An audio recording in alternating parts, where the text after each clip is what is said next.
All Iranian patriots keep protesting, take over your institutions if possible, and all I say to them is help is on its way. Spotters and reports say a mix of F-35 stealth fighters, bombers, and refueling tankers have been seen operating around the base, suggesting a layered air package.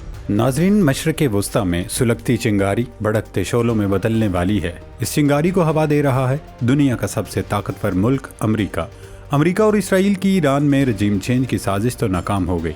ईरानी अवाम ने खुद साख्ता वली-ए-अहद रज़ा Pahlavi को घास नहीं डाली। मुजाहिरीन के रूप में Mossad एजेंटों का पूरा नेटवर्क पकड़ा जा चुका है। मुजाहिरों का जोर भी टूट गया है। इस सब में नाकामी के बाद अमेरिका ने एक बार फिर मुजाहिरीन को उकसाना शुरू कर दिया है।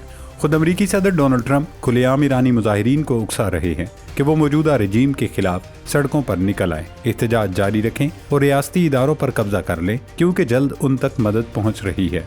सवाल ये है कि अमेरिका की तरफ से जिस मदद का लॉलीपॉप दिया जा रहा है वो क्या है? क्या अमेरिका फौजी मुदाखलत करेगा? क्या अमेरिका फुल फ्लैज ईरान पर हमला करने जा रहा है? वैसे लगता नहीं कि अमेरिका बराह रास्त अपनी फ़ौज ईरान भेजे। अलबत्ता ये ज़रूर हो सकता है कि अमेरिकी लड़ाका तैयारे ईरान पर बमबारी कर दें। वैसे भी इत्तलात हैं कि अमेरिका ने अपने तैयारे ईरानी सरहद के करीब तैनात कर दिए हैं। ये फाइटर जेट्स किसी भी वक्त ईरान की सरकारी इमारतों या मिलिट्री तनसीबात को निशाना बना सकते हैं। कुछ इंडियन चैनल्स ने यह प्रोपेगेंडा शुरू कर दिया है कि पाकिस्तान और एक अरब मुल्क ने अमेरिका को ईरान पर हमले के लिए अड्डे फराहम कर दिए हैं। ये सरासर बेबुनियाद, झूठी, मनगढ़ंत खबर थी।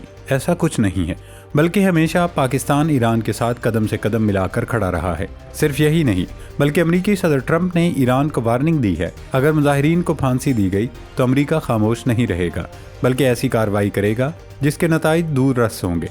अक़वाम मुत्तहिदा में ईरान के सफ़ीर अमीर सईद इरवानी ने ख़तरे की घंटी बजा दी है।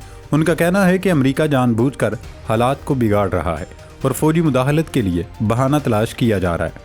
ये महज ईरान का दाखिली मामला नहीं रहा, आलमी ताकतों की शतरंज का वो मोहरा बन चुका है जहां एक गलत चाल पूरे खित्ते को जंग की लपेट में ले सकती है।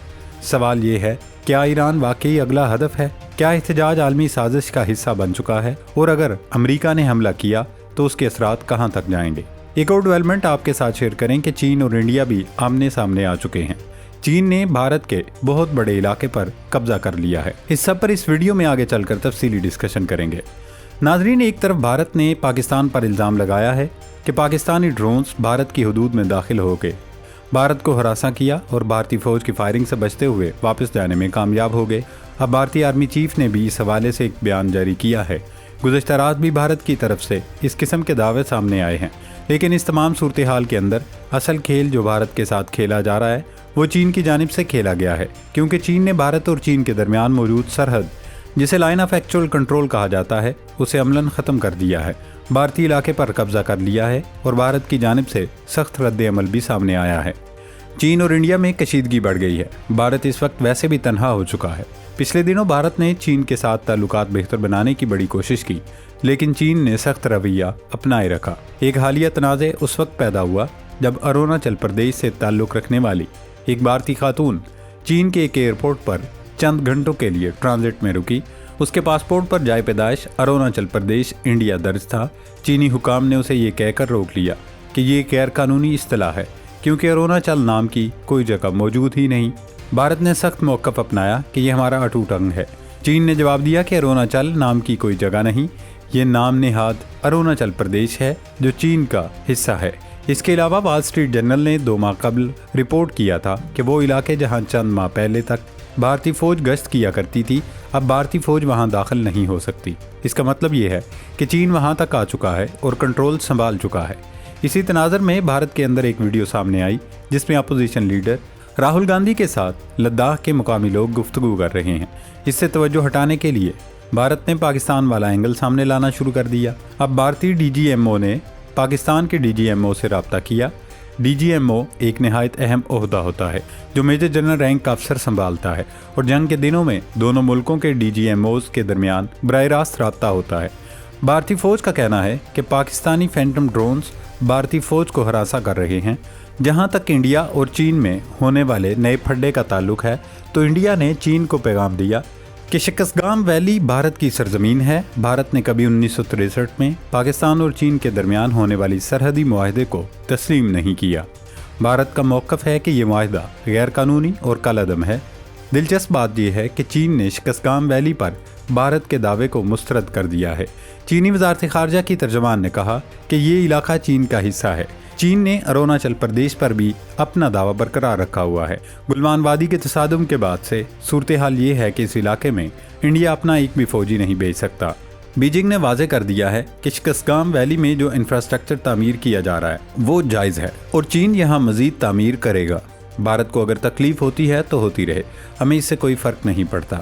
اصل بات یہ ہے کہ چین اب بفر زون میں بھی فوجی تنصیبات تعمیر کر رہا ہے۔ پینگونگ ژو کے علاقے میں نئی عمارتیں اور گیریزن بنا رہا ہے۔ چین کو اس وقت شدید خفت کا سامنا ہے۔ لداخ کے مقامی لوگوں نے راہل گاندھی سے کہا کہ چین نے ہماری 6 سے 7 کلومیٹر چراگاہ پر قبضہ کر لیا ہے، جبکہ وزیر اعظم کہتا ہے کہ 1 انچ زمین بھی نہیں لی گئی۔ اب خود بھارتی حلقے کہہ رہے ہیں کہ چین بھارت میں منصوبے بھی بنا رہا ہے اور قبضے بھی کر رہا ہے اور مودی قوم پرستی کی باتیں کر رہے ہیں۔ چین نے سرحدی اکاڑ پھینکی ہے۔ جب سرحدی موجود نہ رہے تو پیچھے کیا بچتا ہے؟ سیٹلائٹ تصاویر اور عالمی میڈیا کی رپورٹس اسی جانب اشارہ کر رہی ہیں۔ بھارت نے اپنی ترقی کی بنیاد نفرت پر رکھی، امن کی بات نہیں کی، ہمیشہ جنگی زبان استعمال کی اور آج یہی چیز اس کے لیے وبال جان بن چکی ہے۔ ناظرین، مشرق وسطیٰ اور جنوبی ایشیا میں شروع ہونے والی کشیدگی اور مہاجرائی دراصل اس عالمی آندھی کی پہلی گرج ہے جو اگر ایک بار پوری شدت سے چل پڑی تو نقشے بدل جائیں گے، سرحدیں بے معنی ہو جائیں گی اور طاقت کے وہ تمام غرور خاک میں مل جائیں گے جو آج دنیا کو بلیک میل کرنے کا ہتھیار بنے ہوئے ہیں۔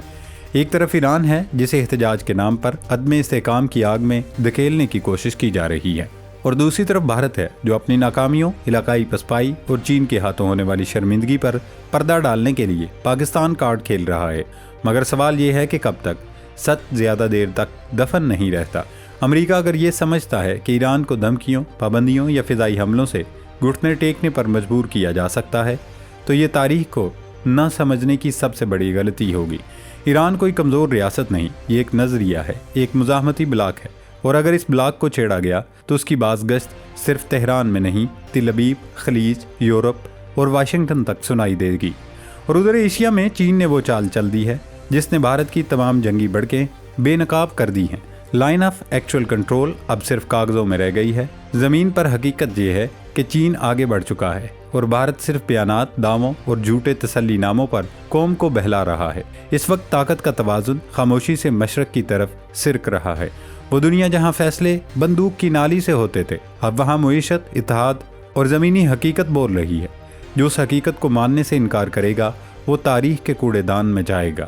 آج اگر امریکہ نے ایران میں آگ لگانے کی کوشش کی اور اگر بھارت نے اس آگ سے فائدہ اٹھا کر خطے کو جنگ کی طرف دھکیلا تو یاد رکھیں یہ آگ قابو میں نہیں رہے گی۔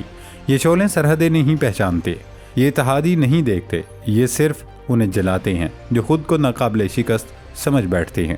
اب دیکھنا یہ ہوگا کیا دنیا ہوش سے کام لے گی یا غرور ایک اور عالمی تصادم کو جنم دے گا۔ یہ وہ لمحہ ہے جہاں تاریخ لکھی جا رہی ہے اور غلطی کی کوئی گنجائش نہیں۔ اللہ پاک ہم سب کا حامی و ناصر ہو۔ پاکستان زندہ باد۔